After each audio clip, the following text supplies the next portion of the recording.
자, 하나님 말씀은 요한일서 4장 7절에서 21절입니다.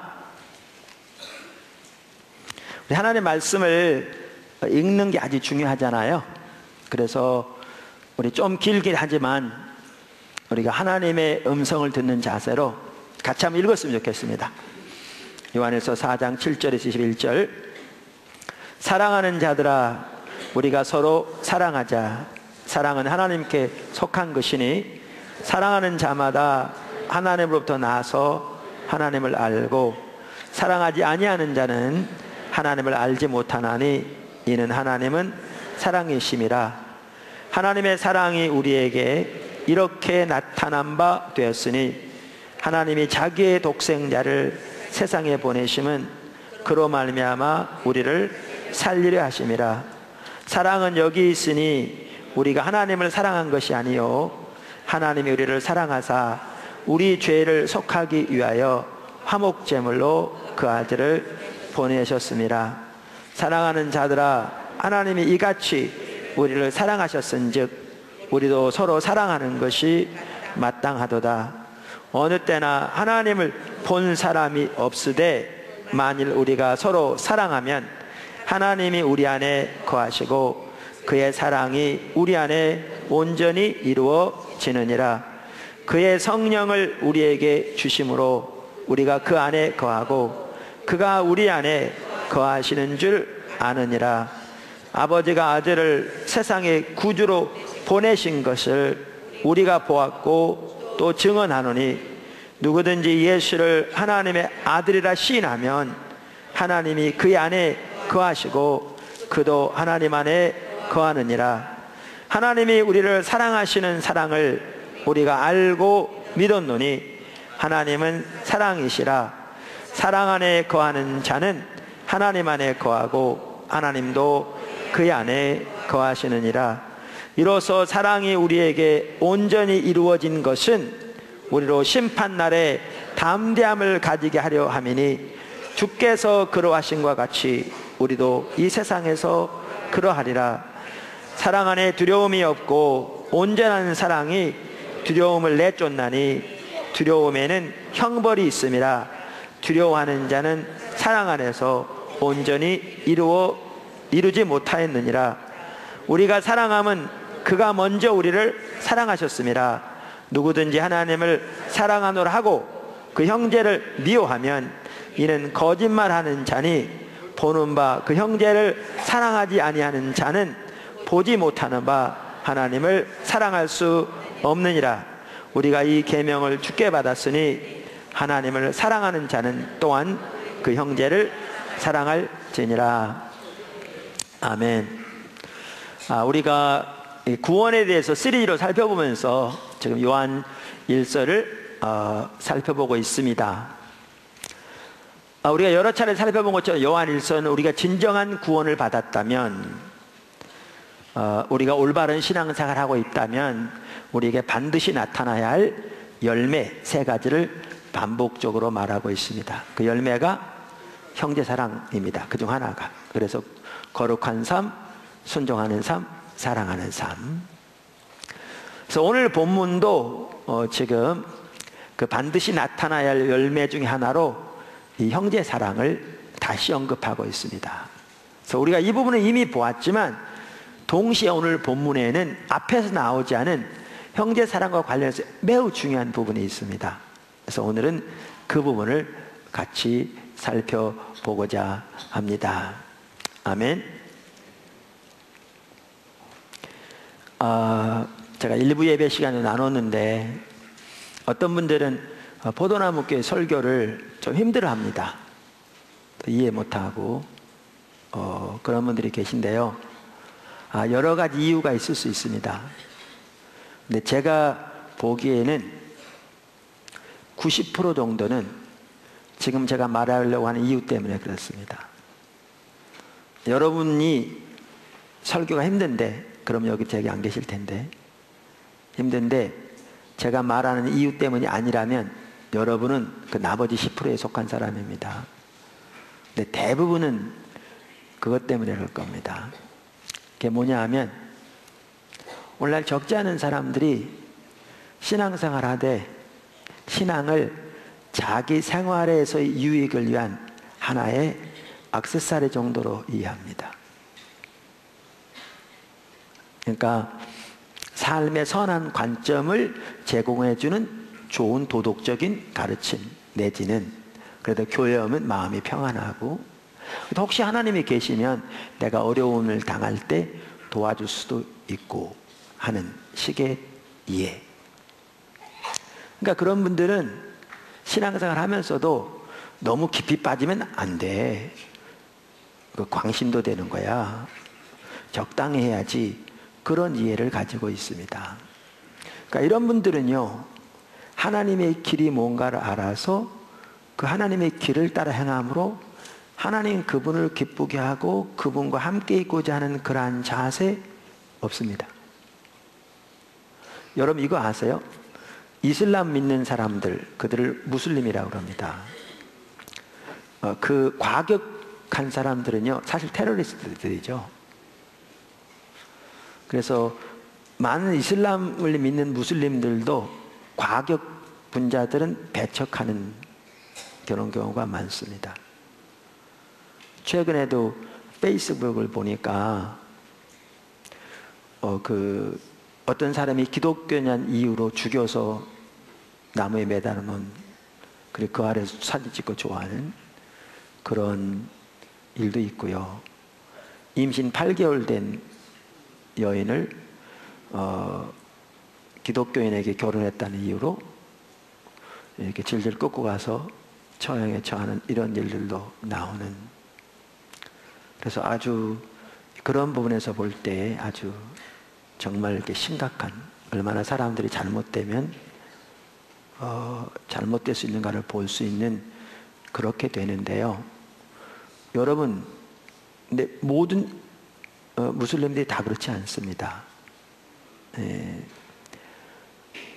과격 분자들이 문제죠. 근데요, 제가 이슬람을 절대 높이거나 여러분에게 절대 권장하는 게 전혀 아닌 걸 아실 텐데, 오히려 무슬림들은요, 하나님의 뜻이면 그대로 살고자 하는 기본적인 자세가 되어 있습니다.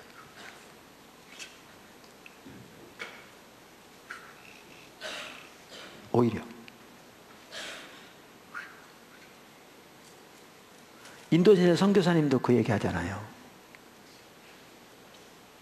성경 공부를 가르치다 보면 이슬람 사람들인데 이제 예수님을 전하고 성경 공부를 시작하고 이런 사람들이 기독교 가정에서 자라난 사람들보다 훨씬 더 하나님의 말씀인 그대로 살고자 하는 기본적인 자세가 되어 있다고. 오히려 우리가 손가락질하는 그들이.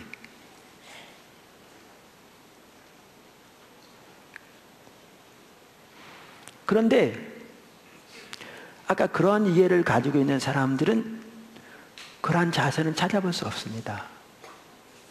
그러니까 예배만 하더라도 그저 부담 안 갖는 편한 자세로 와서 뭔가 삶의 지혜를 하나 얻어가면 되는 그런 이해를 가지고 있습니다.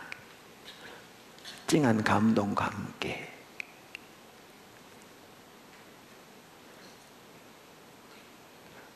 그런 분들은 제 설교가 되게 어렵고 시간이 긴 것도 견디기 힘들고 그러겠죠. 대부분 그런 이유 때문에 그렇습니다. 근데 하나님 말씀에 의하면 그게 우리 신앙 전혀 아닙니다. 근데 심각한 사실은 오늘날 우리나라에 있는 기독교인의 제가 보기엔 60% 70% 이상이 그런 이해를 가지고 있다는 거죠.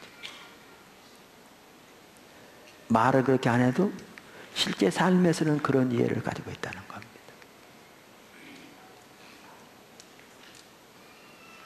제가 보기엔.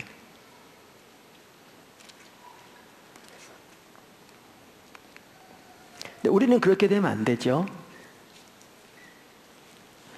우리는 하나님을 알기를 추구하고 하나님의 길을 알아 그 가운데 동행함으로 하나님과 동행하고자 하는 그런 자세를 가지고 주님을 찾는 것이 중요하고요. 설교, 그런 의미에서 전하고 그런 의미에서 듣고 그렇게 우리가 주님을 따라가야 의미가 있습니다. 이제 그렇게 본다면 오늘 말씀은 또한 우리에게 중요한 한 부분을 보여줍니다. 중요한 한 부분을.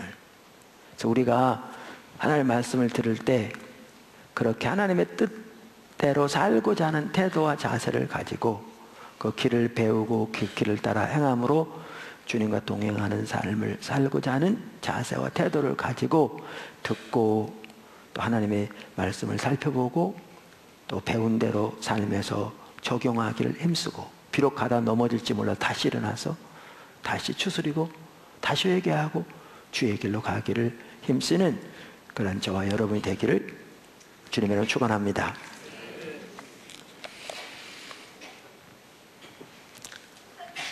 이처럼 형제 사랑은 앞에서도 나왔지만 오늘은 또한 그와 관련해서 중요한 한 부분을 우리에게 보여주고 있는데요. 첫째, 오늘 본문도 우리의 신앙이 하나님과의 지속적인 사랑의 관계인 것을 반복적으로 말하고 있습니다. 첫째, 오늘 본문도 우리의 신앙이 하나님과의 지속적인 사랑의 관계인 것을 반복적으로 말하고 있습니다.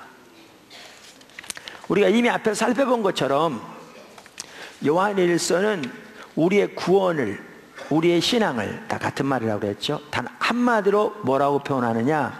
하나님과의 사귐이라고 표현합니다. 다른 말로 하면 하나님과의 교제라 이렇게 표현합니다. 그래서 요한일서 1장 3절 우리가 여러 차례 보았습니다만 이렇게 말합니다. 사도 요한이 하는 말이죠. 우리가 보고 들은 바를 너희에게도 전함은, 그러니까 우리가 예수 그리스도를 너희에게 전함은 그 말이죠. 너희로 우리와 사귐이 있게 하려 하매니 우리의 사귐은 아버지와 그의 아들 예수 그리스도와 더불어 누림이라. 다른 말로 하면 아버지와 그의 아들 예수 그리스도와 더불어 사귐이라.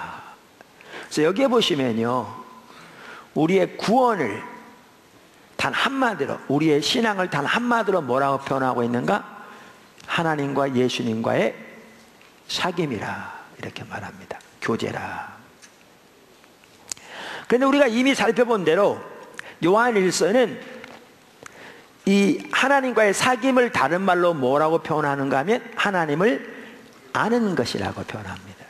하나님 아는 것이라고. 여러분들이 요한일서 1장 6절과 2장 4절을 딱 나란히 놓고 대조해 보면 이게 명백하게 보입니다. 명백하게. 그래서 1장 6절에 보면 이렇게 말하거든요. 만일 우리가 하나님과 사귐이 있다 하고, 그러니까 3절에 보면 우리의 신앙은 하나님과 사귐이라고 표현했잖아요. 구원을. 그러면서 6절에 너희가 하나님과 사귐이 있다 하고 우리가, 그러면서 어두운 가운데 행하면 그건 거짓말하는 거라 이렇게 말하는 거죠. 다시 말하면 너희가 구원을 받았다고 하고 너희가 진정한 신앙을 가지고 있다고 하고 그러면서 어두운 가운데 행하면 거짓말하는 자라 이렇게 말하고 있다고요. 그러면서 2장 4절에 보면 똑같은 말을 하는 겁니다. 그를 아노라 하고, 그러니까 이 말은 너희가 하나님과의 사귐이 있다고 하고, 이 말과 똑같은 말이에요. 그러니까 우리가 하나님과의 사귐이 있다고 하고, 다른 말로 하면 우리가 하나님을 안다고 하고, 그리고 그의 계명을 지키지 않으면 거짓말하는 자요 진리가 그 속에 있지 아니하니라 이렇게 말함으로써 하나님과의 사귐이 우리의 신앙인데 그걸 다른 말로 뭐라고 표현하고 있는가? 하나님을 아는 것이라고 표현합니다. 어제 우리 한 부부가 결혼했는데 왔습니까? 우리 결혼한 부부? 왔으면 기도해 주는데 아마 저한테 보고 안 올라와서. 안 왔어요? 오케이. 네. 자, 그래서 여기에 보면 하나님과의 사귐을 다른 말로 뭐라고 표현하느냐? 하나님을 아는 것이라고 표현합니다. 하나님 아는 것. 사실 구약이건 신약이건 이 하나님을 안다는 말은요, 경험적으로 하나님을 아는 것을 말합니다. 그러니까 구약은 히브리어로 쓰여졌는데 히브리어에 안다는 단어는 야다라는 단어거든요. 여러분 이렇게 내용 몰라도 돼요. 그냥 그 뭐죠? 단어 몰라도 되고요. 그냥 내용만 하시면 돼요.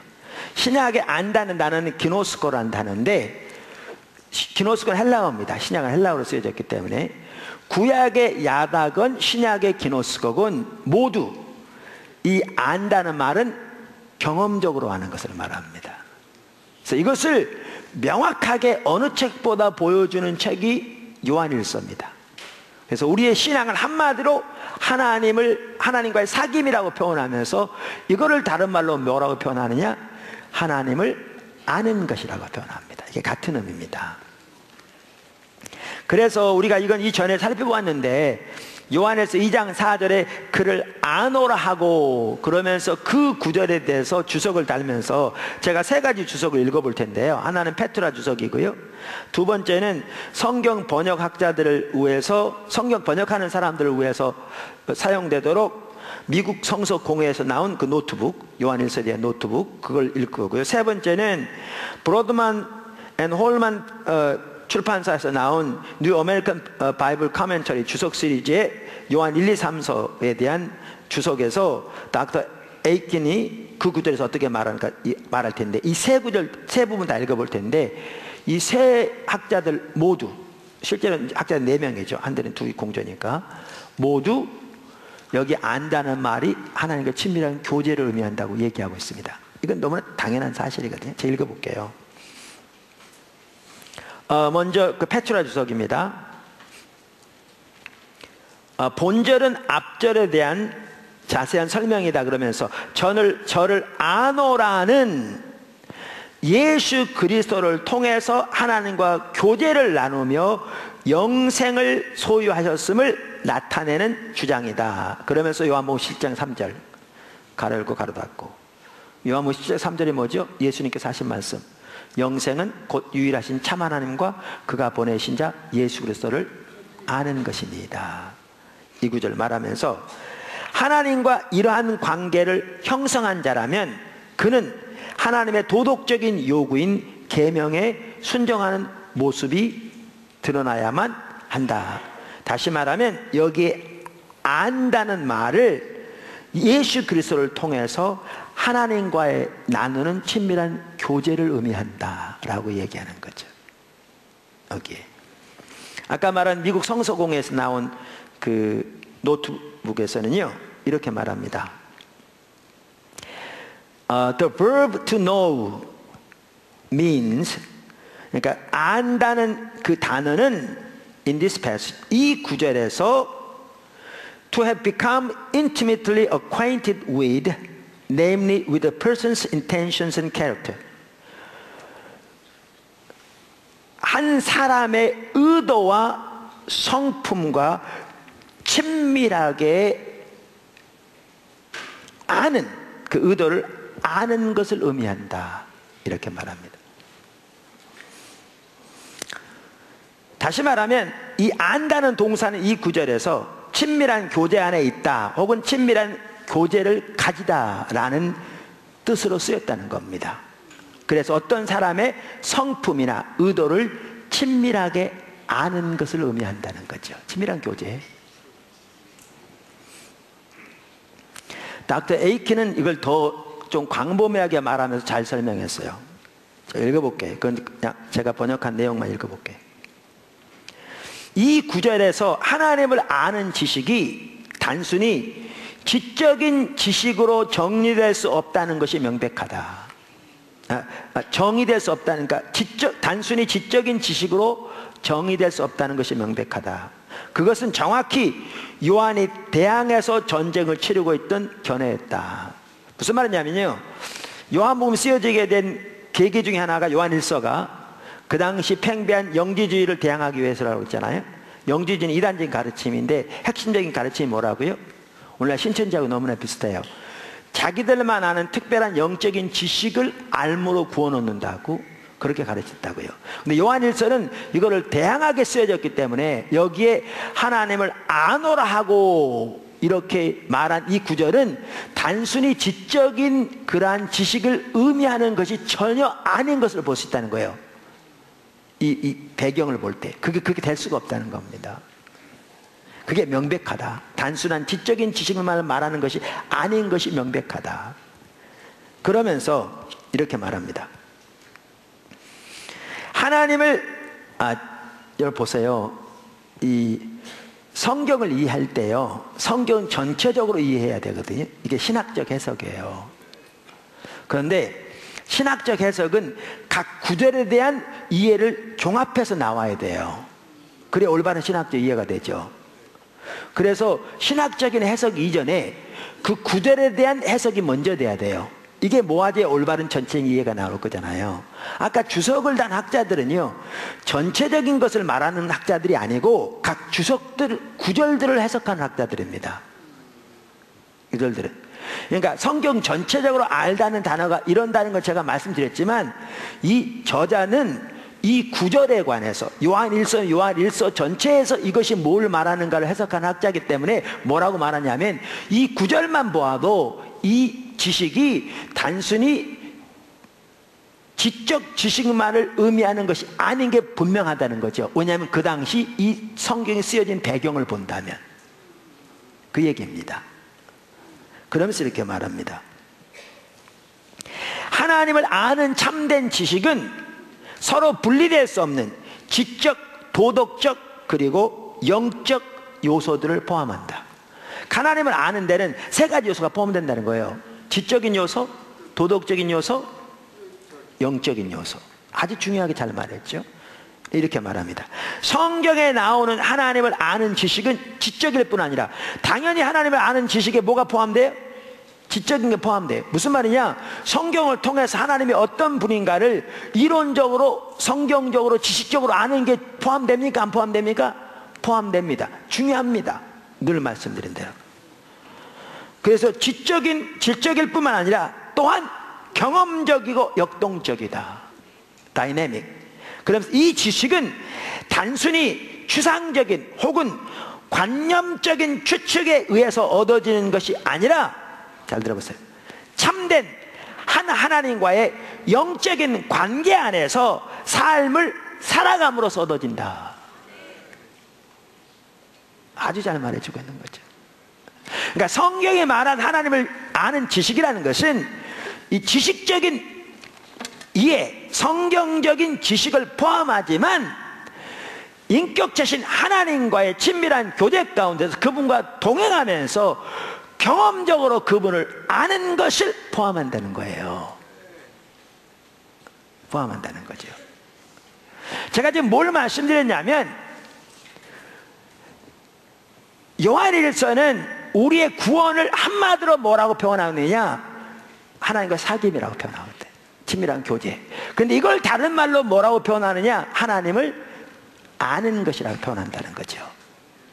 그런데 이 하나님을 안다는 것은 이처럼 신약이건 구약이건 단순한 지식적으로 하나님에 관해서 교리적으로 아는 것을 말하는 게 아니라, 당연히 그것이 포함되지만 보다 근본적으로는 살아계신 인격체이신 유일하신 하나님과 친밀한 교제를 통해서 그분과 동행하는 삶을 통해서 그분을 개인적으로 경험적으로 더욱더 알아가는 것을 의미한다.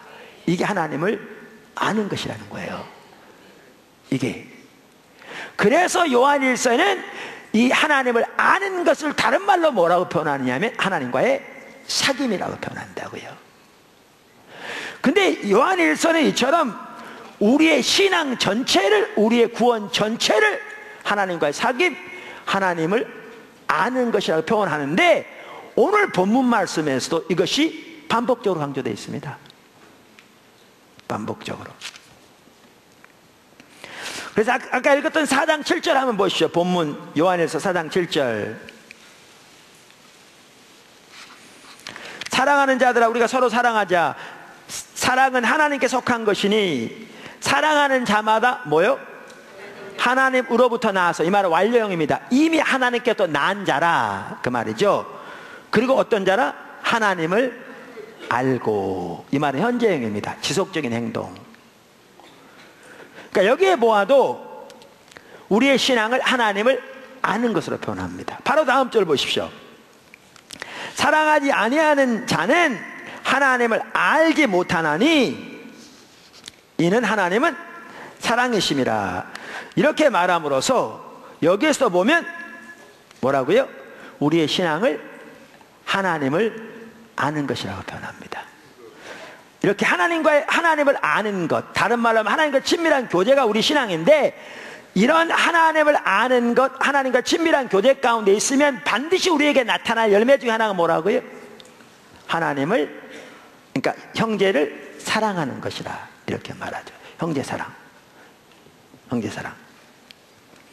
근데 여기에 보면요, 이처럼 우리의 신앙이 하나님을 아는 것, 하나님과 친밀한 교제이되 지속적인 하나님과의 친밀한 교제인 것을 말하고 있어요. 아까도 말씀드린 대로 이 안다는 단어가 현재형이에요. 현재형은 지속적인 행동을 가리켜요. 이게 아주 중요한 부분입니다. 여기 7절과 8절 여기에 보면요, 제가 괜히 주석을 읽고 막 이러니까 여러분 좀 혼란스럽진 않죠? 네, 처음 들은 분들은 좀 그럴 수 있는데 조금만 정신 차리시고요.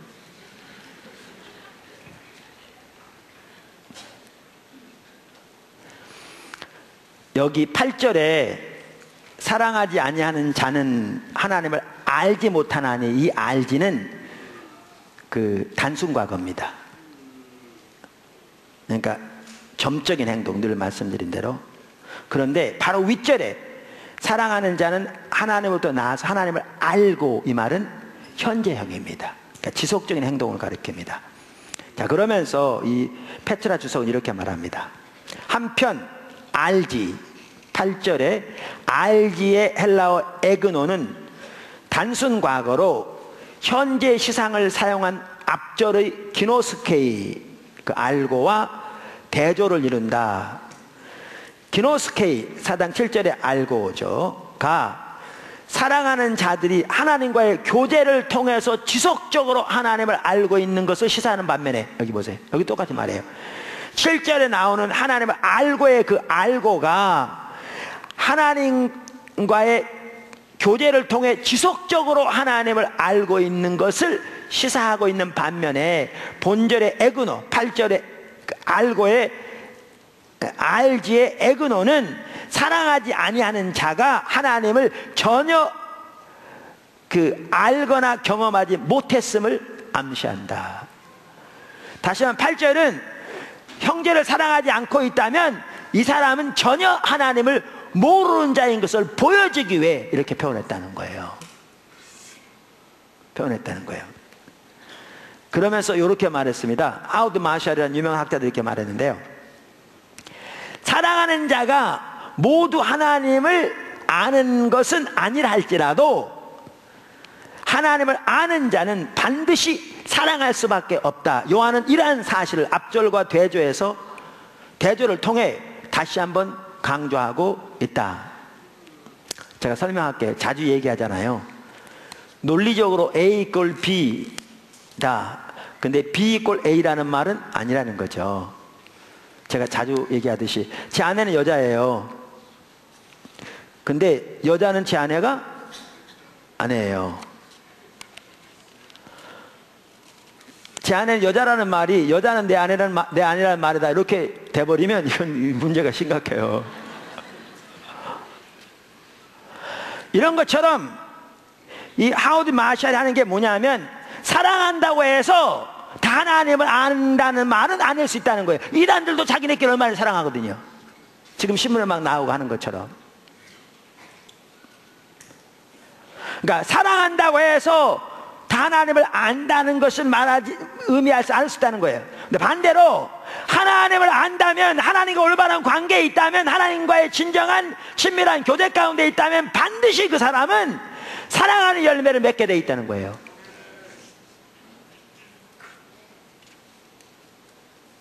이 구절이 그걸 강조한다는 거죠. 우리가 하나님을 안다고 하면서, 이 말은 하나님과 친밀한 교제 가운데 있다고 하면, 다른 말로 하면 우리가 참다운 신앙 가운데 있다고 하면서 형제를 사랑하지 않는 자는 거짓말하는 자라는 얘기죠. 이와 같이 이 구절에도 뭘 보여주느냐 하면 우리의 신앙은 지속적으로 하나님과의 친밀한 교제다라는 걸 보여줘요. 그러면서 지속적인 사랑의 교제 가운데 있다면 우리에게 반드시 나타날 열매 중에 하나가 바로 형제 사랑이다 라는 것을 말하고 있습니다. 아멘. 두 번째,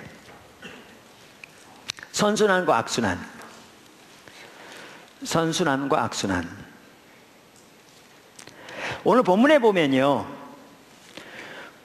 우리가 참다운 구원을 받았다면, 근데 구원을 받았고 지금은 뭐죠? 이미 받았기 때문에 적당히 살아도 되는 게 아니라고 그랬죠. 구원은 지속적인 거라고 그랬잖아요. 그래서 우리는 구원을 받았고 구원을 받아가고 있고 구원을 받을 것이다. 지속적인 사랑의 관계다. 금방도 말씀드린 대로 이렇게 말씀드렸는데,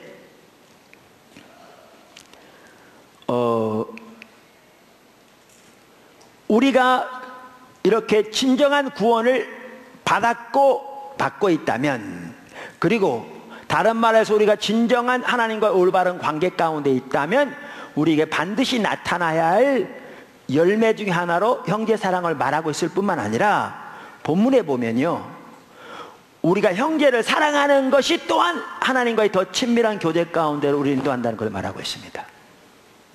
그러니까 양면을 말하고 있어요. 그러니까 이런 거예요. 우리가 하나님을 안다면 형제를 사랑하게 돼 있고요, 형제를 사랑한다면 더욱더 하나님을 알게 돼 있고, 그러면 하나님을 더욱더 알게 되기 때문에 형제를 더욱더 사랑하게 돼 있고, 더욱더 사랑하기 때문에 하나님을 더욱더 아는, 이렇게 우리에게 일이 있을 거라는 선순환.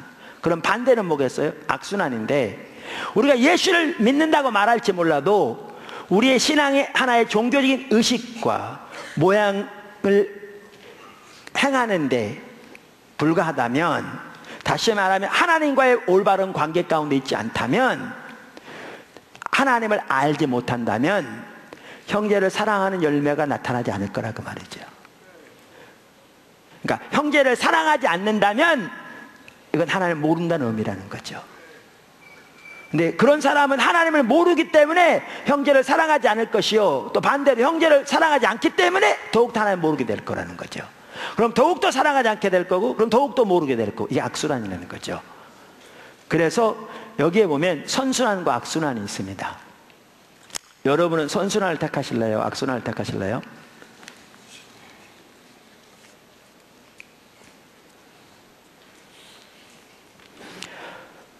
자본주의의 병폐가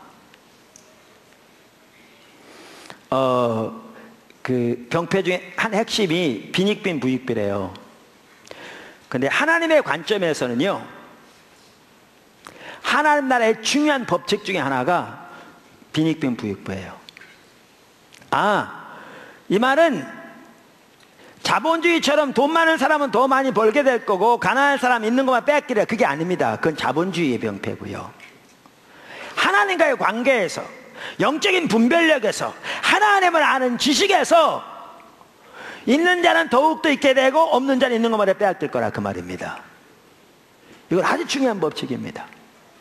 그래서 마태복음 15장에 보면 예수님께서 13장 12절에 보면 영적인 분별력에 대해서 말하면서 하신 말씀이, 무릇 있는 자는 받아 넉넉하게 되되 없는 자는 그 있는 것도 빼앗기리라. 바로 이 부분이죠.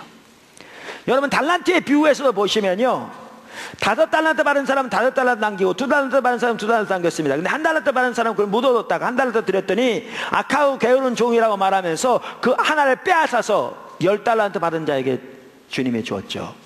물론 당연히 1달란트 받은 사람도 1달란트 남겼더라면 그러지 않았을 겁니다. 똑같이 상급을 받았을 겁니다. 이처럼 하나님의 관점에서 하나님 나라에는 중요한 법칙이 있습니다. 그러니까 여러분이 가난한 분들이 교회 하니까 별 볼 일 없구만, 똑같구만, 아니요, 오해하지 마십시오. 세상의 재정적인 면을 말하는 게 아니라, 돈을 말하는 게 아니라 하나님과의 관계를 말하는 것이고요, 영적인 분별력을 말하는 겁니다. 근데 하나님과의 관계, 영적인 분별력에서는 영적 법칙이 있습니다. 그게 뭐냐면 빈익빈 부익부입니다. 있는 자는 더욱더 주어질 것이고 없는 자는 있는 것마저 빼앗기리라, 그 말이에요. 근데 왜 그렇게 되느냐? 이게 선순환 악순환이기 때문에 그렇습니다. 여기 나온 대로 우리가 하나님과, 우리의 신앙이 하나님과 친밀한 교제인데, 하나님과 친밀한 교제 가운데 있으면 형제를 사랑해야 될 것이고, 형제를 사랑하는 것은 더욱 하나님을 알게 할 것이고, 하나님을 더 많이 알기 때문에 더 사랑하게 될 거고, 더 사랑하는 것은 더 하나님을 알게 할 거, 이렇게 된다, 그 말이죠. 양면을 역사하기 때문에. 근데 반대는 그 반대가 되는 거죠. 이것이 오늘 본문에 나와 있습니다. 본문에. 그래서 아까 말씀드린 데 7절과 8절은 뭘 말해줍니까? 오늘 마지막 두 구절도 마찬가지고요. 하나님을 진정으로 안다면 반드시 나타난 열매로 형제 사랑을 말하고 있습니다. 7절 8절 마지막 두 절에 나옵니다. 더 나아가서 오늘 본문에 뭘 말하고 있느냐, 그 반대도 말하고 있어요. 12절과 16절을 보십시오. 12절과 16절. 어느 때는 하나님을 본 사람이 없으되 만일 우리가 서로 사랑하면 하나님이 우리 안에 거하시고 그의 사랑이 우리 안에서 온전히 이루어지느니라. 16절로 보면 하나님 우리를 사랑하시는 사랑을 우리가 알고 믿었노니 하나님은 사랑이시라. 사랑 안에 거하는 자는 하나님 안에 거하고 하나님도 그 안에 거하시느니라. 여기에 보면 사랑하면 하나님과의 더 친밀한 교제 가운데로 나간다, 이걸 보여줍니다. 그 반대로. 어디에 거기 나옵니까? 여러분, 우선 여기에 우리가 하나님 안에, 하나님이 우리 안에 표현이 있죠. 이게 요한복음 요한일서에 자주 나오는데요, 우리가 앞에서 살펴본 대로 이 구절의 의미는 하나님과 친밀한 교제를 의미합니다. 예수님이 아버지 안에, 아버지가 예수님 안에 친밀한 교제를 의미합니다.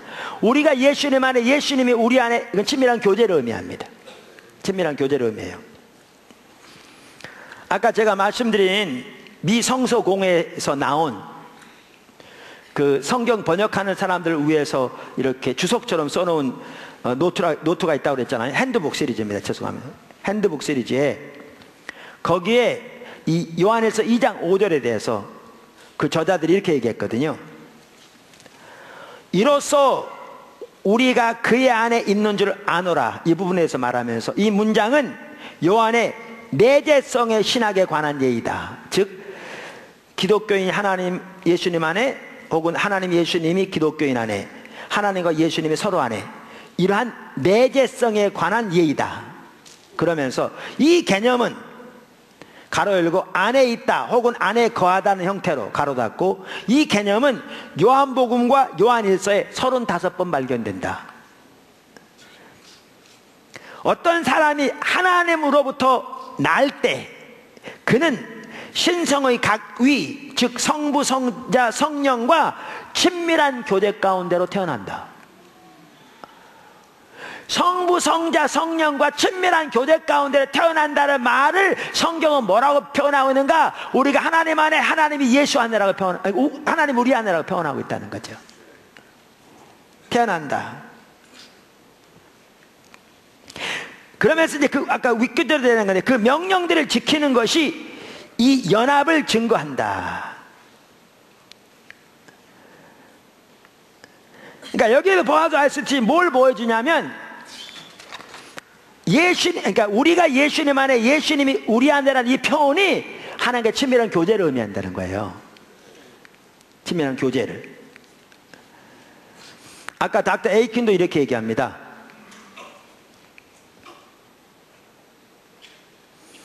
하나님 혹은 예수님 안에 거한다고 주장하는 사람은 역사적인 예수께서 그의 생애를 통해 보이신 본보기에 그의 삶을 일치시켜야 하는 의무에 직면한다. 그러니까 우리가 하나님 안에 거한다고 하는 사람은 예수님처럼 살아야 한다, 그 뜻이에요. 하나님 안에 살기 위해 혹은 거하기 위해 우리는 하나님을 알아야 한다. 그리고 하나님에 대한 궁극적인 지식은 오직 하나님의 아들 예수 그리스도를 아는 친밀한 지식과 그분과의 관계에서 나온다. 영원하며 동시에 지속적인 예수님과의 이 극심하게 개인적인 관계가 윤리적인 삶의 기초로 작용할 뿐 아니라 그 삶을 살 수 있는 능력을 공급한다. 다시 말하면 반복해 나온 게 뭐냐면, 이따도 나오지만 하나님 명령에 순종하는 것, 사랑하는 삶, 이 삶을 살 수 있는 모든 것이 우리가 하나님 안에 거하는 건데, 그래야 이게 가능한데, 하나님 안에 거한다는 말이 뭐냐? 예수 이름을 통해 하나님과의 지속적인 친밀한 사랑의 교제 가운데 거하는 것을 의미한다, 그 뜻입니다. 자, 그래서 여기에 보면 요한일서 요한복음에 나오는 우리가 하나님 안에, 하나님이 예수님 안에라는 이 표현이 하나님과 친밀한 교제를 의미하는데, 35번 나오는데 친밀한 교제를 의미하는데, 그런데 보세요. 여기 보면 뭐라고 그랬어요? 사랑하는 자가 하나님 안에 거하고 하나님도 그 안에 거한다, 이렇게 말함으로써 형제 사랑은 하나님과의 올바른 관계 가운데 있는 열매인 동시에, 형제 사랑은 그 사람을 살 때 우리를 더욱더 하나님과의 친밀한 교제 가운데 거하도록 인도한다는 거예요. 무슨 말 이해하시죠? 이게 양면으로 역사한다는 거예요. 그래서 어떻게 되느냐? 선순환, 악순환이 있다는 거예요. 근데 아까 열매가 3가지라고 그랬죠. 특별히 강조되는 게 반복적. 그게 뭐라고요? 거룩한 삶, 순종하는 삶, 사랑하는 삶. 근데 요한일서에 보면요, 이 3가지 모두 우리가 하나님과 올바른 관계에 있다면 우리에게 반드시 나타날 열매로서 말하고 있을 뿐만 아니라, 동시에 이 삶이 우리를 하나님 안에, 하나님 우리 안에 거하는 삶으로 인도한다고 말하고 있어요. 그러니까 선순환 악순환이라는 거죠. 그래서 여기에 보면 우리는 뭘 볼 수가 있는가 하면, 아까 1번과 2번을 연결해 보면, 여러분 이 부분 잘 보이실지 모르겠는데 제가 어떻게 잘 표현할지 잘 모르겠어요. 성경은 우리의 신앙을 하나님과의 지속적인 친밀한 교제라고 말하면서, 지속적인 친밀한 교제 가운데 우리에게 있다면 그것이 형제사랑 또한 순종하는 사람으로 열매가 반드시 나타날 뿐만 아니라, 형제사랑 또한 순종하는 삶, 거룩한 삶이 하나님과의 더욱더 친밀한 교제 가운데 우리를 인도한다 라고 말함으로써 우리의 신앙이 어떠한 것인가를 우리가 명백하게 보여주는 겁니다.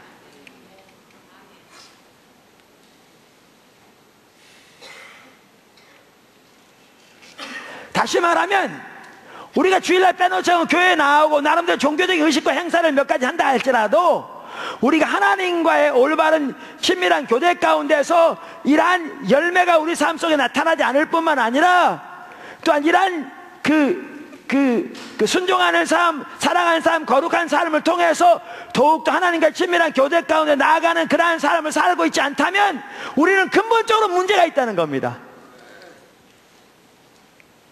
이 말은 그런 사람은 전혀 구원을 받지 못했다라고 말하지 못할지는 모르지만, 분명한 한 가지는 그가 하나님 안에서 하나님의 자녀가 된 진정한 믿음이 있었기에 구원은 받았을지 모르지만, 그는 오늘날 절대로 올바른 신앙 가운데 있지 않다는 것은 분명히 보여주는 겁니다.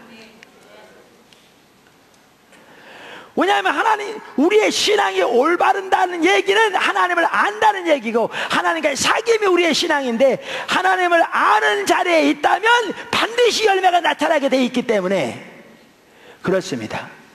그리고 그 열매를 따라 행할 때, 또한 이렇게 사랑하는 삶과 같이 순종하는 삶처럼 이렇게 행할 때 더 깊은 교제 가운데 나가기 때문에, 이 삶이 우리에게 없다면 우리는 근본적으로 문제가 있다는 겁니다. 아까 말씀드린 대로 여러분, 오늘날 한국 교회 가운데 대형교회 치고 교회 내에 분교가 없는 교회가 거의 없을 만큼 문제가 심각하다니까요. 많은 분들이 한 얘기입니다. 근데 이건 대형교회 문제만이 아닙니다. 장교회가 드러나지 않아서 그렇지, 우리가 오늘날 정말 심각할 정도로 서로 나눠져 있습니다. 왜 그렇습니까? 우리가 종교적인 모양은 가지고 있을지 몰라도, 종교적인 의식이 나올지 몰라도, 우리의 신앙의 가장 핵심이 하나님을 아는 것이 가장 친밀한 교제고, 하나님을 안다면 이런 열매가 나타나게 되어 있는데, 이러한 삶의 우리의 현실은 뭘 보여주느냐? 우리의 신앙이 철저하게 성경이 말하는 참나온 신앙에서 떠나 있는 걸 보여주는 겁니다. 이게 저의 문제고 이게 여러분의 문제입니다. 그래서 이 2가지 1번, 2번을 비춰볼 때 우리는 뭘 볼 수 있냐면, 우리의 신앙이 얼마나 지속적으로 하나님과의 친밀한 교제인가를 보여주는 거라고요. 이 구절 전체가 그걸 강조하고 있는 거라고요. 그리고 그렇게 올바른 신앙 가운데 있으면 반드시 우리에게 어떠한 열매가 나타나야 될 것인가를 보여주면서 이러한 열매들은 오히려 더욱더 친밀한 교제 가운데 우리를 인도할 것이라는 걸 우리에게 보여주는 거죠. 이게 지금 우리 신앙에 대해서 말하고 있습니다. 이게 우리의 신앙에 대해서. 무슨 말 이해하시겠습니까? 세 번째, 하나님은 이미 우리를 하나님과 친밀한 교제 가운데로 인도하셨고요, 친밀한 교제를 가질 수 있는 모든 능력을 우리에게 주셨습니다. 다시 말하면 하나님은 우리를 이미 하나님과 친밀한 교제 가운데 인도하셨고, 친밀한 교제의 삶을 살 수 있는 모든 능력을 이미 우리에게 주셨습니다. 오늘 본문에 보면 아주 중요한 두 가지 구절이 나오거든요. 그 구절에 보면 아까 사실 에이킨 박사가 얘기했던 그 내용이 거기 그대로 나오는데요, 그 두 가지 구절이 어디냐면 요한일서 4장 14절 15절이고요 다른 한 절은 13절입니다. 그러니까 13, 14, 15절에 그게 나오는데 제가 하나씩 살펴보겠습니다. 작은 첫 번째, 하나님은 우리를 구원하셔서 우리를 하나님과 친밀한 교제 가운데로 이미 인도하셨습니다.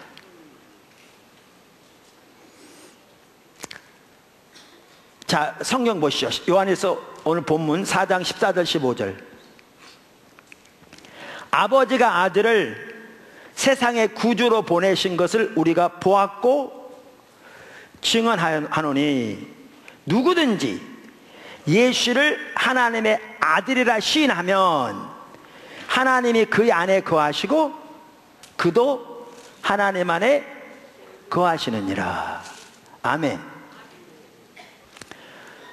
오늘 이렇게 본문에 보면 우리의 신앙을 하나님과 친밀한 교제라고 말하고, 그걸 다른 말로 우리가 하나님 안에, 하나님 우리 안에 거하는 사람이라고 말하는데, 성경에서 말해주는 중요한 요소가 뭐냐면 하나님이 우리를 구원하셔서 이미 그 자리로 인도하셨다는 겁니다. 정말 놀라운 사실입니다. 정말 놀라운 사실. 그게 요한에서 오늘 본문 14절 15절에 나옵니다. 4장. 예수님 십자가를 통해서 하신 거죠. 아버지가 아들을 세상의 구주로 보내신 것을 우리가 보았고 또 증언하노니 누구든지 예수를 하나님의 아들이라 시인하면, 이게 구원받는 믿음을 말합니다. 시인하면 하나님이 그 안에 거하시고 그도 하나님 안에 거하시느니라. 엄청난 얘기입니다. 자, 우선 하나씩 보겠습니다. 여러분, 지난주 설교를 어떻게 생각하실지 모르는데요, 저는 사실 지난주 몸 상태가 설교할 수 있는 상태가 아니었습니다. 나눈 대로. 그런데 지난주 설교 정말 중요한 것이었습니다. 하나님 인도하셨고요, 제가 어떤 분하고 얘기 나누는데 그분도 정확하게 그 중요성을 본 것 같더라고요. 근데 지난주 설교 중에 뭐가 나왔냐면, 그 당시 영지주의가 판치는 상황에서 예수님이 육신을 입고 왔다고 믿는 자마다 그게 하나님께로 온 영이다 이렇게 말하니까 여러분 그게 실감나지 않을 수 있어요. 당연히 예수님 육신을 입고 오셨지. 그런데 여기에 보시면 그게 단편적인 게 아닙니다. 오늘 뭐라고 말하고 있는가 하면, 아버지가 아들을, 하나님 아버지가 하나님의 아들인 예수님을 이 땅에 구주로 보내셨다는 거예요. 그러면서 15절에 뭐라고 말하냐면, 예수님이 하나님의 아들인 것을 시인하는 자마다, 이렇게 말하고 있습니다.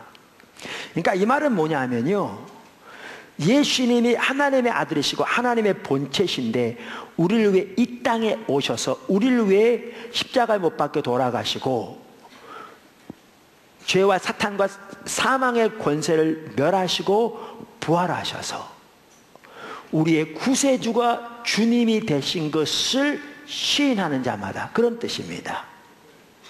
근데 여기 시인한단 말이 무슨 말이냐면, 이게 구원받는 믿음을 말하는 건데요, 단순히 입으로 고백하는 고백을 말하는 게 아닙니다. 그러니까 어떤 분들은 그렇게 생각할 수 있어요. 사도행전 2장 21절에 보면 뭐라고 그랬냐면, 누구든지 주의 이름을 부르는 자는 구원을 받으리라 하였느니라. 그러니까 예수님의 이름만 부르면 구원 얻을 줄로 여기는, 이 성경이 그걸 말하는, 그렇게 이해하는 사람들이 있어요. 어떤 사람들. 그러니까 예를 들면 지진이 났어요. 갑자기. 우리나라 지진 없는데 어느 지역에. 그래가지고 건물이 무너져 가요. 막 땅이 갈라지고 내가 지금 땅속으로 떨어지고 있어요. 근데 어제 들은 것 같아서 예수님 부르면 구원한다고 떨어진 순간에 예수님 살려주세요. 그러면 이게 구원받는 믿음, 그것을 말하는 걸로 이 구절을 이해할 수 있어요. 근데 그게 그 내용이 아니에요. 그 내용이 아닙니다.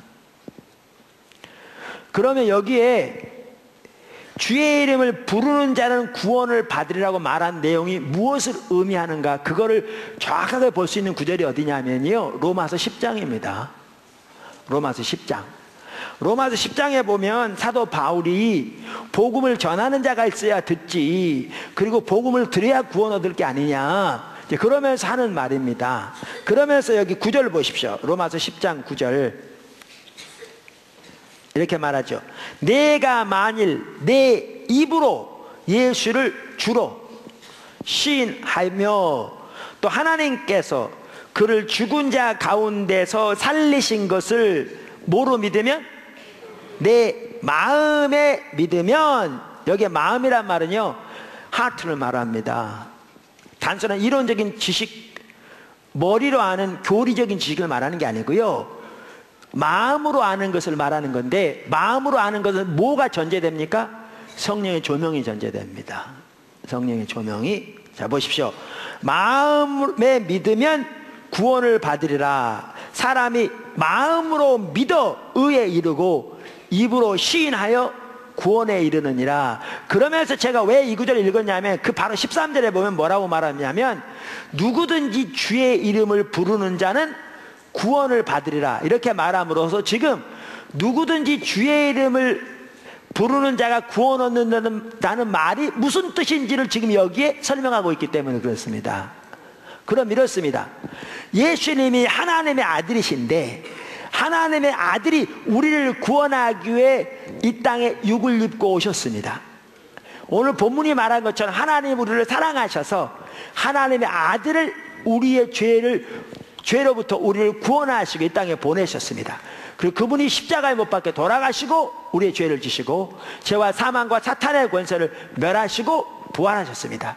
그러면 우리가 그 복음을 듣고 성령의 조명으로 우리의 마음 눈이 열려, 우리가 하나님의 피조물임에도 불구하고 하나님을 따라 우리의 욕심과 우리의 생각을 따라 하나님 앞에 범죄한 죄를 지은 것을 깨닫고, 죄된 삶을 산 것을 깨닫고, 우리 죄를 위해 십자가에 못 박혀 돌아가신 하나님의 아들 그 예수 그리스도를 우리의 구세주와 주님으로 믿고 그분을 신뢰하는, 이건 성령의 조명이 전제됩니다. 그렇게 믿고 그것을 고백하는, 그게 구원받는 믿음입니다. 여기에는 그 예수 그리스도를 우리의 구세주와 주님으로 모셔드리는 그 믿음이 포함되는 거죠. 이런 의미에서 주의 이름을 부르는 자가 구원 얻는다는 겁니다. 아멘? 이게 구원받는 믿음입니다. 그리고 이 고백이 있기 위해서는 뭐가 전제됩니까? 마음으로 믿는 게 전제되는 건데, 마음으로 믿기 위해서는 성령께서 우리의 마음 눈을 열으셔서 하나님과 하나님 앞에 우리의 죄된 모습과 우리를 위해 예수님이 지신 십자가 부활의 승리를 깨닫게 해주시는 것이 전제됩니다. 그래서 우리 죄를 회개하고 그 예수 그리스도를 믿는 믿음을 가지고 그분을 우리 삶 속에 구세주와 주님으로 모실 뿐만 아니라 그분을 고백하는 그 고백이 바로 예수님의 이름을 부르는 것을 의미하는 것이고, 그것을 오늘 본문에 뭐라고 말하고 있는가 하면 누구든지 예수를 하나님의 아들이라 시인하면 이란 말로 표현하고 있습니다. 다시 말하면 구원받는 믿음을 말합니다.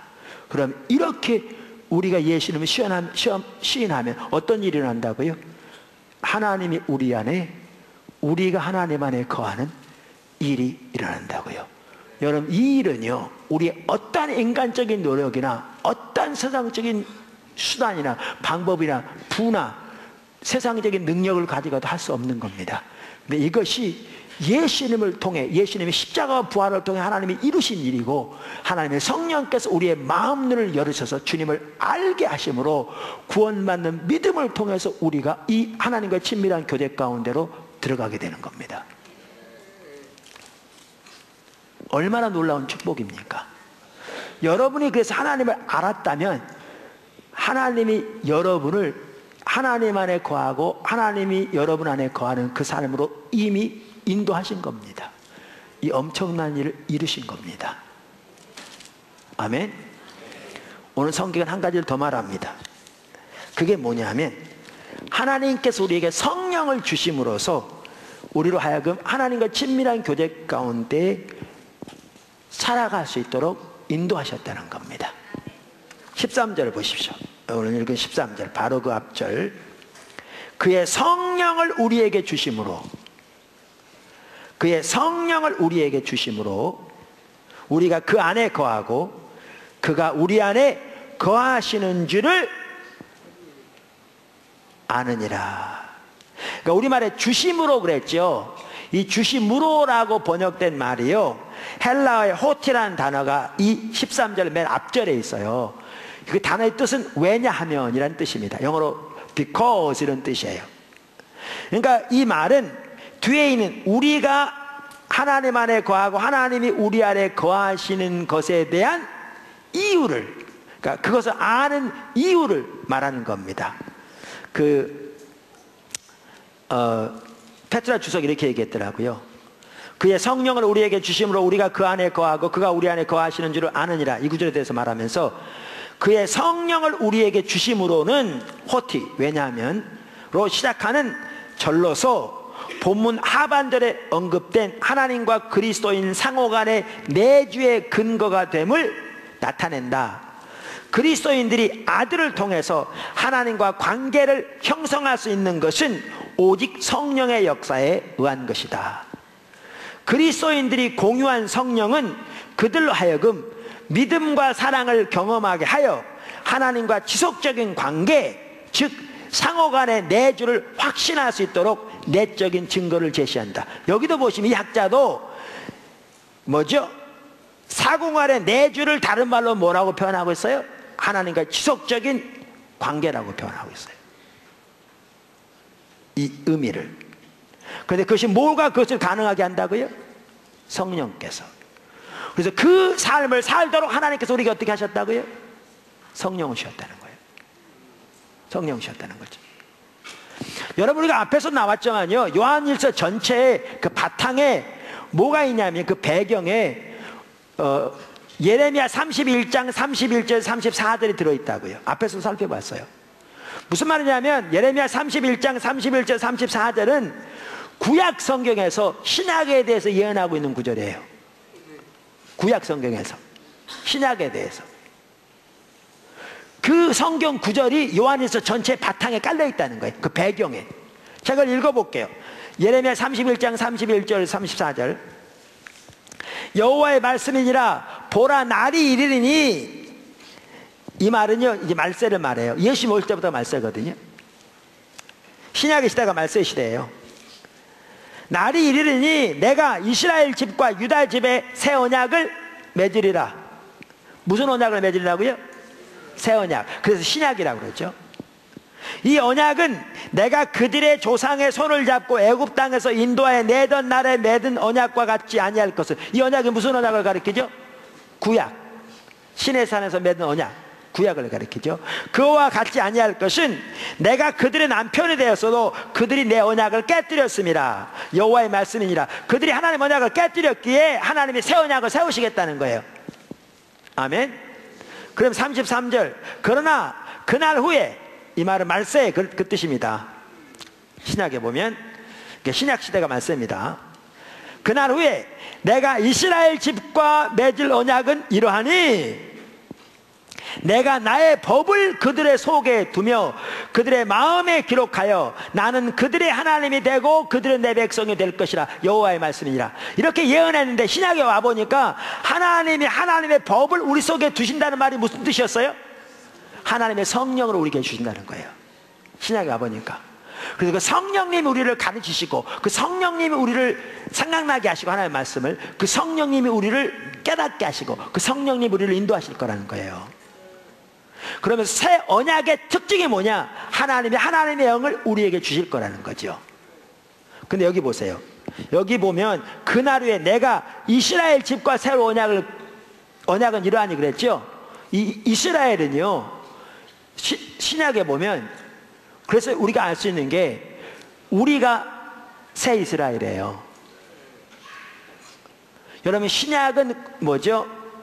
그러니까 구약은 신약을 토대로 이해해야 되거든요. 그러니까 여기서 말하는 이스라엘은 보다 궁극적으로 교회를 가리켜요. 그래서 에베소서에 보면 유대인과 이방인을 합하여 하나님이 한 새 백성을 만드셨다고 그랬잖아요. 그 새 백성이 뭐예요? 교회예요. 그러니까 우리가 새 이스라엘이에요. 하나님 우리와 이 언약을 세우셨다는 거예요. 여러분 말세 지말이 되면요 대규모로 이스라엘 회복될 것을 얘기하고 있어요. 로마서 11장 같은 경우로 봐도 알 수 있듯이. 근데 제 얘기 잘 들으세요. 저는 확실하게 그렇게 믿는데 또 많은 학자들도 그렇게 믿어요. 이 말은 이스라엘 나라가 회복될 걸 근본적으로 말하는 게 아니에요. 당연히 이스라엘 나라가 회복될 것도 포함될 수 있어요. 근데 그 말은 이스라엘 나라가 근본적으로 회복될 걸 말하는 게 아니고요 예수님 안에서 이스라엘이 대규모로 돌아올 것을 말해요. 왜냐하면 이스라엘 나라가 새로 회복되어지고 교회가 있어서 이스라엘은 하나님의 한 백성이고 교회는 또 다른 백성인 이 땅에 하나님의 두 백성이 있을 걸 말하는 게 아니에요. 로마서 11장에서 사도 바울이 예언한 말은 말세 지말이 되면 유대인들 중에서도 대규모로 예수 그리스도를 믿음으로 하나님께 돌아오는 역사가 있을 거라 그 말이에요. 그래서 유대인과 이방인이 합하여 한 새 백성인 교회를 하나님이 이루셨는데 이리로 돌아올 것을 말하는 거예요. 이리로. 그래서 여기에 보시면 하나님이 구약 때부터 새 언약을 세우실 신약을 세우실 것을 말하는데 이 신약을 세우되 이스라엘과 세울 거란 말은 이방인과 유대인을 합하여 한 새 백성 교회를 세우실 것을 말하고 바로 그를 새 이스라엘이라고 부르고 있는 거죠. 이들과 언약을 세우실 텐데 이 언약의 특징이 뭐냐? 우리에게 하나님의 성령을 우리 속에 두셔서 그 성령이 각자를 가르치시고 하나님을 알게 하실 거라 그 말이에요. 그래서 여기 34절에 보면 그들이 다시는 각기 이웃과 형제를 가리켜 이르기를 너는 여호와를 알라 하지 아니하리니 이는 작은 자로부터 큰 자까지 다 나를 알기 때문이라. 이렇게 말함으로써 성령이 각자에게 역사하셔서 각자 하나님을 알게 하실 거라 그 말이에요. 이 구절이 지금 요한일서의 배경에 깔려 있다니까요. 그러면서 뭐라고 말하느냐? 하나님이 하나님의 성령을 주심으로 우리가 하나님 안에 하나님이 우리 안에 거하시는 것을 우리가 알게 될 것이라 그 말이죠. 그럼 여러분 이렇습니다. 하나님이 정말 우리에게 놀라운 일을 하셨다는 거예요. 그게 뭐예요? 예수님이 십자가를 통해 우리를 하나님 안에 거하고 하나님이 우리 안에 거하는 삶을 우리를 인도하셨고요. 하나님의 영 성령을 주심으로 우리가 이 삶을 살 수 있도록 하셨고요. 이게 하나님이 이미 이루신 일이에요. 그러니까 이게 왜 놀라우냐면요. 우리 신앙은 여태까지 살펴본 전 하나님과의 사귐, 하나님과의 교제인데 하나님 아는 건데 이 삶으로 하나님이 이미 인도하셨다는 거예요. 하나는. 두 번째는 이 삶을 살 수 있는 모든 능력을 이미 주셨다는 거예요. 또 하나는 이 삶의 한 핵심이 뭐냐 하면 아까 여태까지 나눈 것처럼 오늘 주제가 형제 사랑인데 형제 사랑하는 사람으로 이미 인도하셨을 뿐만 아니라 그 삶을 살 수 있는 모든 능력을 우리에게 이미 주셨다는 거예요. 순종하는 사람도 마찬가지고. 자, 그럼 이렇습니다. 우리가 오늘날 그 삶을 살고 있지 못한다면 그것은 우리 잘못이에요.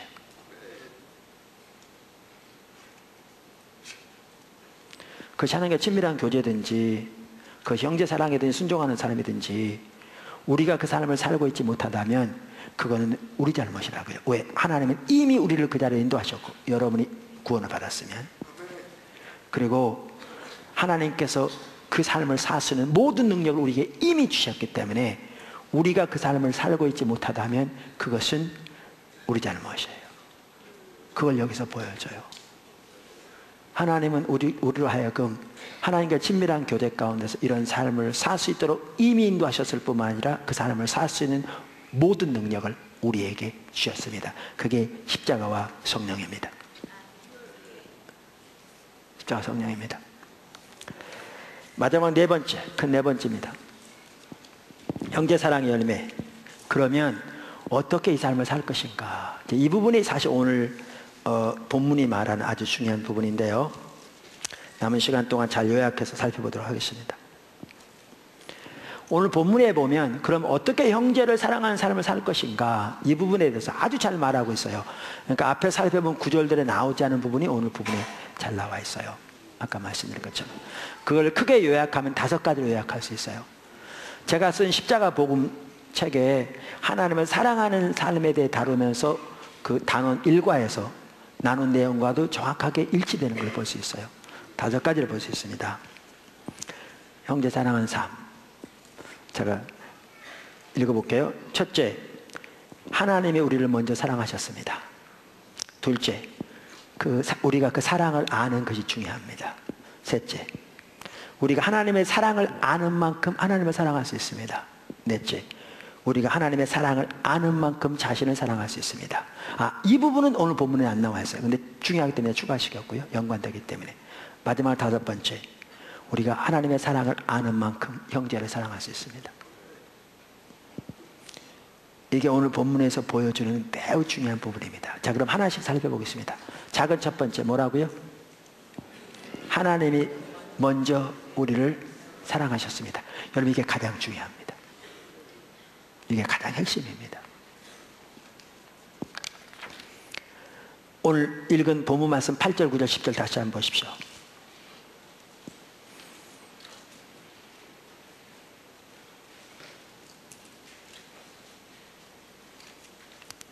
구절부터 읽겠습니다. 하나님의 사랑이 우리에게 이렇게 나타난 바 되었으니 하나님이 자기의 독생자를 세상에 보내심은 그로 말미암아 우리를 살리려 하심이라. 사랑은 여기 있으니 우리가 하나님을 사랑한 것이 아니요 하나님이 우리를 사랑하사 우리 죄를 속하기 위하여 화목제물로 그 아들을 보내셨음이라. 여러분, 가장 중요한 것은요, 하나님이 먼저 우리를 사랑하셨다는 겁니다. 그리고 그 사랑의 가장 최종적이고 가장 온전한 증거가 뭐냐? 예수님의 십자가입니다. 하나님의 아들을 우리의 죄를 속하기 위해 화목제물로 십자가에 내어주셨다는 겁니다.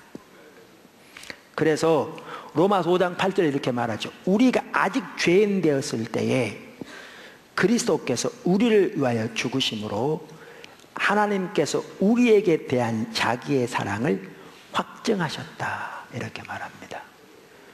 너무나 많은 사람들이요, 환경을 토대로 하나님의 사랑을 이해하려고 합니다. 그러니까 내가 사업을 하는데 이번 달에 수입이 좀 많았어. 그럼 하나님 사랑 감사합니다. 그래서 감사항도 좀 내, 이번 주일에 감사합니다. 또 뭐죠? 부흥센터 비전헌금도 내 한 구자 하겠습니다. 감사합니다. 근데 다음 달에 사업이 어려워져 가지고 수입 확 줄었어. 감사가 줄어. 그러다 그 다음 달엔 적다 났어. 이제 비상이 걸렸어. 기도하기 시작해. 그 다음 달도 역시 적자 났어. 그럼 감사가 뭐 싹 사라집니다. 하나님 나를 사랑하시긴 한 겁니까? 하나님 나를 아시긴 한 겁니까? 도대체 뭐가 왜 잘못됐습니까? 이렇게 나가죠. 그러니까 하나님 사랑을 몰라요. 근데 하나님의 사랑의 최종적인 확증은 예수님의 십자가예요. 먼저 사랑하셨어요. 그러니까 제가 주일날 오후에 이번 주도 하나님 경험하는 사람 강의하지 못해 죄송한데요. 좀 양해해 주실려 믿어요. 벌써 한 달 가까이 못하네요. 근데 그 하나님을 경험하는 삶에 보면 그런 내용이 있어요. 그 저자인 헨리 블랙카이 목사님의 막내딸이 대학교 2학년 때 암에 걸린 거예요. 한번 생각해 보세요. 저 어린 딸이 암에 걸렸어. 미래가 불투명해. 근데 그때 그분은 그렇게 얘기하잖아요. 그때에도 하나님 앞에 이렇게 다짐할 뿐만 아니라 항상 그렇게 섰대요. 하나님 십자가를 통하지 않고는 환경을 보지 않게 해주세요. 십자가에서 확정된 나를 향한 하나님의 사랑, 하나님의 그 사랑의 온전한 그 증거, 그것을 토대하지 않고는 환경을 보지 않게 해주세요. 이렇게 기도했다고 그랬잖아요. 3번도 하나님의 사랑을 의심한 적이 없다고. 그렇게 나가야 환경에 대한 하나님의 뜻도 올바로 분별해요. 여러분, 가장 중요한 게 뭐냐 하면 하나님이 먼저 사랑하셨다는 거예요. 자기 독생자를 아끼지 않으시고 내어주시는 만큼. 보세요. 먼저 사랑하심으로 우리가 하나님 안에, 하나님 우리 안에 삶으로 우리를 인도하셨다고요. 그리고 우리에게 성령을 주셔서 이 삶을 살도록, 성령 하나님의 영이에요. 하나님 우리 속에 오신 거예요. 삶을 살도록 하셨다고요. 아멘. 두 번째, 아까 작은 두 번째 뭐라고 그랬죠? 하나님의 사랑을 아는 것이 중요합니다. 아주 중요합니다. 하나님이 이토록 사랑하시는데요, 중요한 것은 우리가 하나님의 그 사랑을 아는 것이 중요합니다. 하나님의 사랑을 알아야 그분을 사랑할 수 있고요, 하나님의 그 사랑을 알아야 자기를 사랑할 수 있고요, 진정한 의미에서 하나님의 사랑을 알아야 형제를 사랑할 수 있습니다. 근데 여기 안다는 말은 교리적으로 이론적으로 아는 걸 말하는 게 아닙니다. 성경에 나온 안다는 말은 경험적으로 아는 것을 말합니다.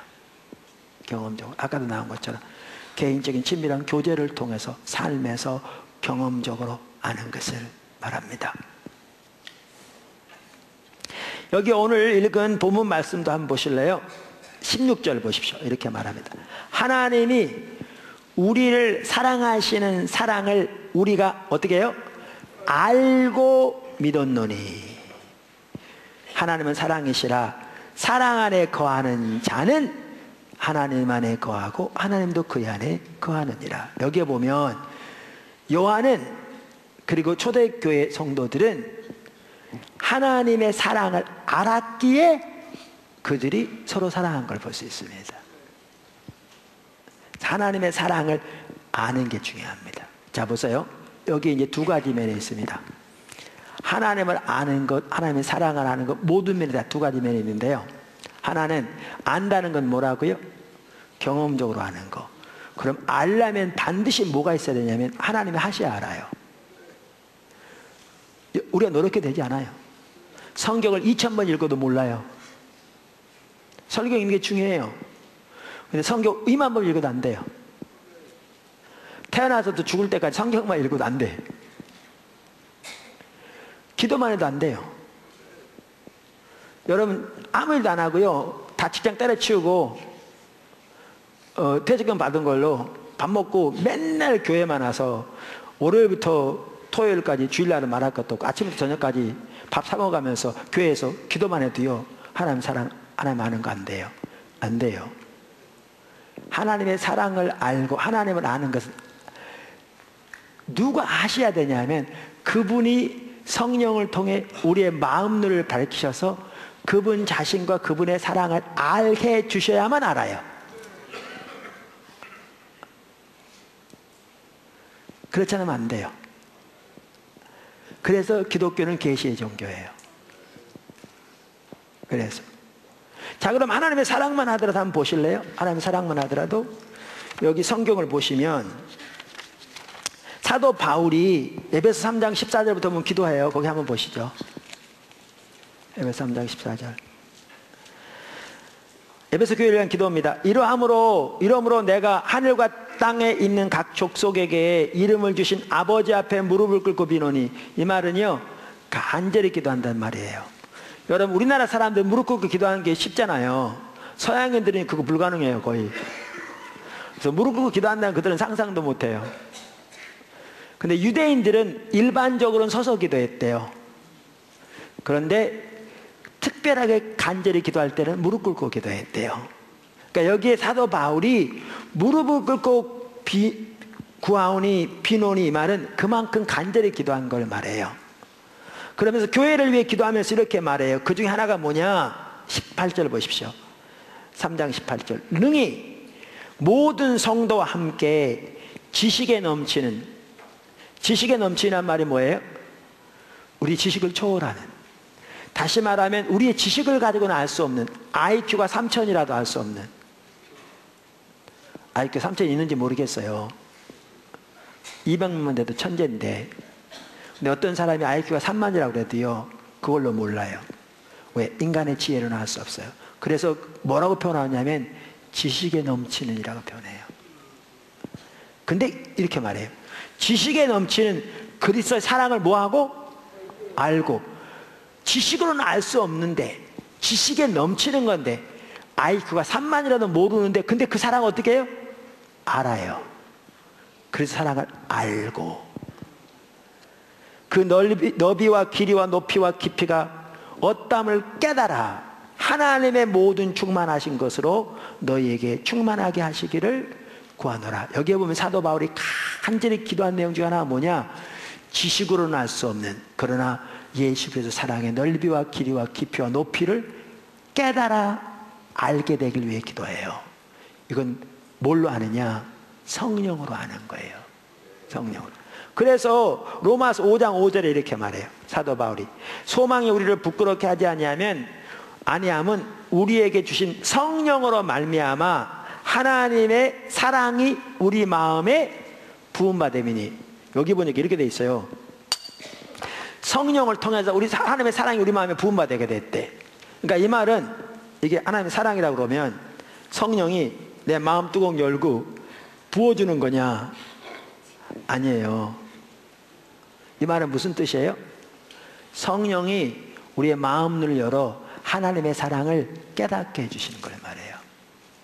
그거를 하나님의 사랑이 성령을 통해 우리에게 부음받았다고 그래요. 부음받았다고 그래요. 그러니까 하나님을 아는 것도 뭐죠? 하나님의 사랑을 아는 것도 누가 해주셔야 되느냐? 하나님이 성령을 통해 해주지 않으면 불가능해요. 인간의 노력은 불가능해요. 아무리 머리가 좋아도, 아무리 많이 기도하고, 아무리 많이 성경 읽어도 되지 않아요. 이게 한편이에요. 근데 다른 한편이 있어요. 그게 뭐냐 하면, 항상 성경에는 같이 가죠. 하나님의 주권과 인간의 자유가 같이 가잖아요. 성경에는 뭐라고 하냐면, 하나님을 찾는 자에게 하나님 발견되리라고 그랬어요. 나를 가까이 하면 내가 가까이 하리라고 그랬어요. 그래서 우리 편에는 어떻게 해야 돼요? 우리 편 하나님 찾아야 돼요. 하나님 얼굴을 구해야 돼요. 다시 말하면 내 필요와 내 목적을 위해 그 하나님의 도움의 손길만을 구할 게 아니라 하나님을 알기를, 하나님의 영광을 보기를, 그분 안에 더욱 거하기를, 그분의 마음을 알기를, 그분의 의중을 알기를, 그분의 길을 알기를 찾고 구하는 거예요. 그렇게 하기 위해서 뭐가 필요해요? 기도도 필요하고요. 그렇게 해서 뭐가 필요해요? 성경 연구도 필요하고 묵상도 필요한 거예요. 이렇게 주님을 찾는 것이 우리가 해야 할 일이고요. 이렇게 주님을 찾을 때 주님이 주님의 때 주님의 방법으로 성령을 통해서 뭐 하시느냐? 하나님 자신과 하나님의 사랑, 하나님의 목적, 하나님의 길들을 우리에게 알게 하시는 거예요. 그런데 하나님의 사랑을 아는 것이 중요해요. 하나님의 사랑을 아는 것이 중요해요. 아멘. 로이드 존스 목사님이 그러잖아요. 기독교인의 문제의 99%는 하나님을 모르는 것이다. 그분의 사랑, 그분의 능력, 그분의 신실하심 모르는 것이다. 아멘. 세 번째, 자, 하나님의 사랑을 아는 만큼 하나님을 사랑할 수 있어요.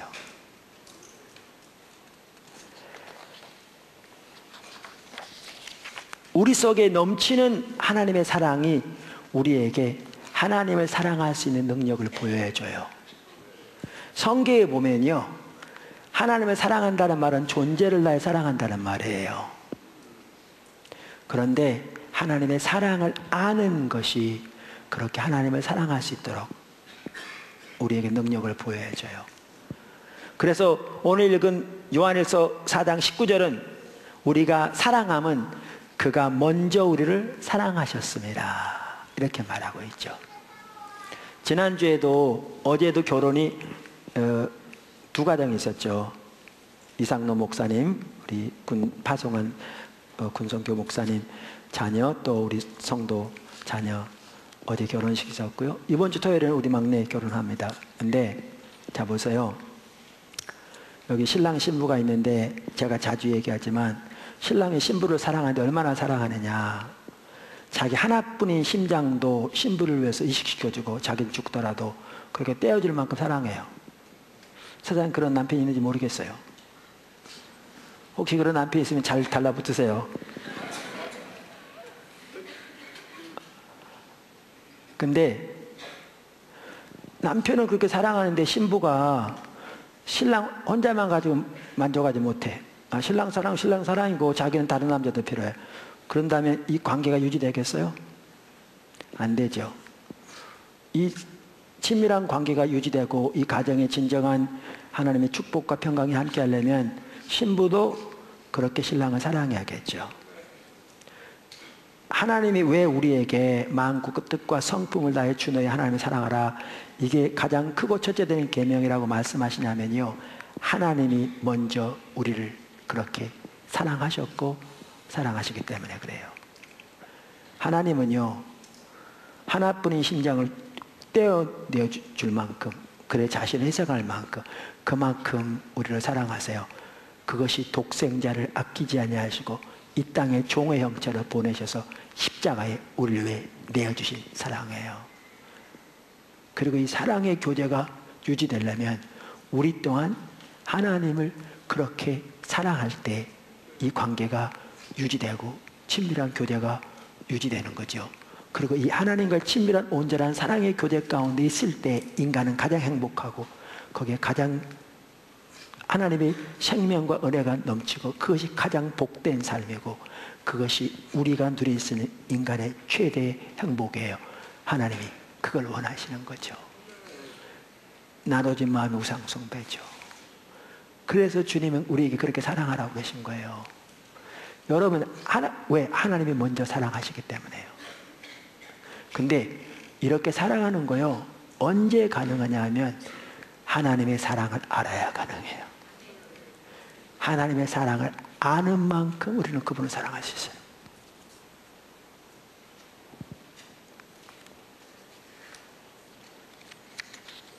제가 똑같은 얘기만 맨날 해서 죄송한데 저는 방해 출신이라고요. 제가 폐결핵을 고등학교 다닐 때 심하게 알아가지고 지금 흉터가 양쪽에 심하거든요. 그래서 여러분 이 안에 공기가 나쁘면 여러분 전혀 몰랐는데 저는 금방 알아요. 전 닥터 함께 있으면 금방 알아요. 왜냐하면 산소를 받아들일 수 있는 게 제한돼요. 많이 이렇게 흉터가 많이 상해 있기 때문에. 그러니까 이 산소가 부족하면 제일 먼저 느껴요. 여러분 못 느낄 때. 방해 출신인데 방위 받으면서 제가 휴가 때 기도원에 기도하러 갔어요. 뭐 특별한 기도 점이 있었던 건 아니고 그냥 휴가를 맡아서 기도원 가서 기도원 하자 갔는데 치유사역자가 설교하면서 강사가 치유사역자더라고요. 이런저런 간증을 하는데 하나님이 그분은 되게 사랑하는 것 같은데 저는 안 사랑하시는 것 같더라고요. 그런 사람 자꾸 듣는 거예요. 그건 아닌데. 그래서 이제 기운이 쭉 빠졌죠. 특별한 기도 제목이 있었던 것도 아닌데 기도원 갔더니. 그래서 끝나고 기도굴에 가서 앉아있는데 기도할 의욕도 별로 없죠. 근데 갑자기 여기서부터 이렇게 막 어떤 용암이 끓어오는 것처럼 뜨거운 기도가 쏟아져 나오더라고요. 방언으로. 물론 그대로 제가 방언기도를 했어요. 쏟아져 나오면서 또렷하게 주님이 귀로 들리는 소리로 아니라 제 마음으로 들린 소리로 그러시더라고요. 내가 너를 얼마나 사랑하는 줄 아느냐. 답변하기도 전에 주님이 그러시더라고요. 내가 너를 위해 십자가에 죽었느니라. 저는 어렸을 때 교회 다녔기 때문에요. 예수님이 하나님의 본체시고 그분이 절 위에 이 땅에 오셔서 십자가를 못 박혀 돌아가시고 알고 있었어요. 또 그 전에 구원받았고요. 거듭났고요. 근데 그날 어떤 일이 있는 거냐? 아까 성경적 용어로 말하면 그래서 사랑이 부음받은 거예요. 다른 성경적 용어로 말하면 지식을 초월한 그리스도의 사랑을 부분적으로라도 알게 하신 거죠. 하나님이 그렇게 말씀하시는데요. 세상에 부러울 게 없더라고요. 뜨거운 눈물이 쏟아지는데요. 정말 주님만 사랑하기 원하는 열망이 섰고요. 대통령 부럽지 않고요. 재벌 부럽지 않고요. 제가 가끔 이런 얘기해서 저 부모님한테 죄송한데 어머님한테도 그 당시 제가 방이 바를 때라 가정이 어려워가지고요. 끼니도 제대로 못 먹었어요. 어떨 때 라면 가지고도 끼니를 다 못 때울 때가 많았어요. 근데 환경이 그런데도 주님의 그 사랑만 생각하면요. 전혀 그게 문제가 안 되더라고요. 감사가 넘치는데요. 제가 자주 말씀드린 대로 한 번도 제 기억에는 잘 살게 하려고 기도한 적이 없는 것 같아요. 그 당시에. 그 어두컴컴한 방에 크게 기도 제목을 붙여놓고 기도한 내용이 뭐였냐? 하나님 세계를 주시옵소서 하는 거였어요. 아까 로이드 존스 목사님 말한 우리의 문제는 기독교인의 문제의 99%는 하나님을 모른다는 게 그거예요. 환경이 문제가 아니고요. 그분의 사랑, 그분의 능력, 그분의 권세, 그분의 아름다움, 그분의 위대하심, 그분의 신실하심과 자비하심, 그분의 긍휼, 그분의 선하심 우리가 안다면 가슴으로 성령의 조명으로 그분의 사랑 안다면 환경이 전혀 문제가 되지 않을 텐데요. 주님의 사랑을 알아야 주님을 사랑할 수 있어요. 그분의 사랑을 아는 것이 하나님을 사랑할 수 있는 능력을 줍니다. 우리에게. 아멘. 네 번째, 하나님의 사랑을 아는 만큼 자신을 사랑할 수 있습니다. 우리 속에 넘치는 하나님의 사랑이 우리에게 자기를 사랑할 수 있는 능력을 줍니다. 이 말은요, 자기중심적인 자기 위주의 그러한 너무나 타락한 그러한 인본주의적인 자세를 말하는 게 아니에요. 하나님의 관점에서 자기를 인정하고 받아들이고 사랑하는 진정한 사랑을 말해요. 어떤 분이 그랬대요. 다른 사람과 사랑하려고 해도 자꾸 관계에 깨져. 자기 하려고 할수록 더 다른 사람과 관계가 안 좋아져. 그래서 하나님 나도 좀 다른 사람을 사랑할 수 있게 해주세요. 그렇게 기도했대요. 그때 하나님 오늘날 그런 감동을 주더래요. 네가 널 사랑하지 않지 않냐. 그러니까 내 이웃을 내 몸같이 사랑을 했는데 자기를 사랑할지 모르니까 다른 사람을 못 사랑하는 거예요.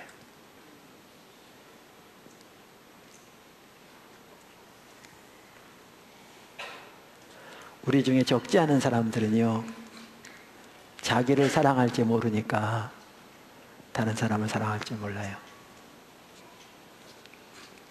이 말은 이기적인 자세를 말하는 게 아니에요. 근데 우리를 향하신 하나님의 그 사랑, 우리의 모든 부족함에도 불구하고 우리를 받으신 그 하나님의 사랑, 예수 그리스도 십자가 무조건적인 하나님의 사랑으로 인하여 내가 구원을 받았고 하나님께 이미 받아들여졌으며 나는 더 이상 하나님의 신임을 얻기 위해 어떠한 노력도 필요하지 않은 하나님께 이미 받아들여진 사랑받은 자라는 것을 깨닫는 그것은 자기도 자기를 하나님이 사랑하듯이 받아들이고 인정하고 사랑할 수 있는 그 자리로 인도합니다.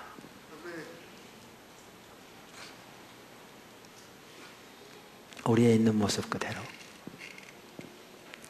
그리고 그렇게 될 때 우리가 다른 사람도 사랑할 수 있습니다. 하나님의 사랑을 아는 것이, 성령의 조명으로 깨닫는 것이 우리에게 우리를 사랑할 수 있는 능력을 부여해 줍니다. 진정한 의미에서 사랑을 말하는 것입니다. 마지막으로 하나님의 사랑을 아는 만큼 우리는 형제를 사랑할 수 있습니다.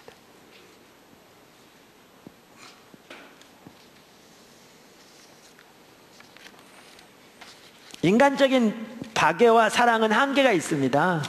여러분, 왜 기독교인 가정에서 수없이 많이 깨어지고 부모와 자녀 사이도 갈라진 줄 아십니까?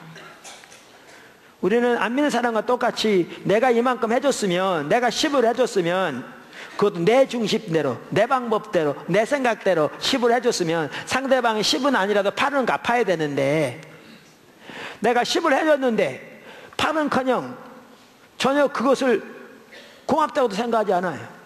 근데 상대방의 입장에서는 자기는 그걸 원하는 게 아니고 다른 걸 원하는 건데, 자기는, 이분은 준다고 줬지만 받는 사람의 입장에는 전혀 사랑을 받는 것 같지 않은 거지요. 그러니까 반응을 제대로 안 보여. 그러니까 준 사람은 내가 그만큼 줬으면 반이라도 돌려줘야 할 텐데, 반은커녕 감사하는 마음도 없으니까 이제는 몇 번 하다가 그럼 말아 내가 널 그렇게 할 필요가 있겠느냐, 이렇게 되니까 예수 믿는 사람이라도 가장 부부 사이부터, 부모와 자식 사이부터 깨어지고 오늘날 이렇게 심각하게 관계가 무너져 있지요. 교회 내에서도, 가정에서부터 이렇게. 인간적인 박애와 사랑은 한계가 있습니다. 우리가 형제를 진정으로 사랑하려면 하나님께 대한 사랑으로 상대방을 사랑해야 합니다.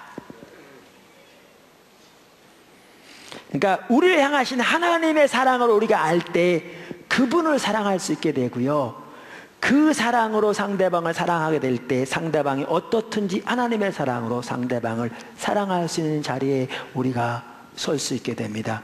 그래야 가장 가까운 가족부터 회복되기 시작합니다. 가장 가까운 가족부터. 여러분, 성경에 보면요, 하나님에 대한 사랑과 이웃에 대한 사랑이 절대 안 나눠집니다.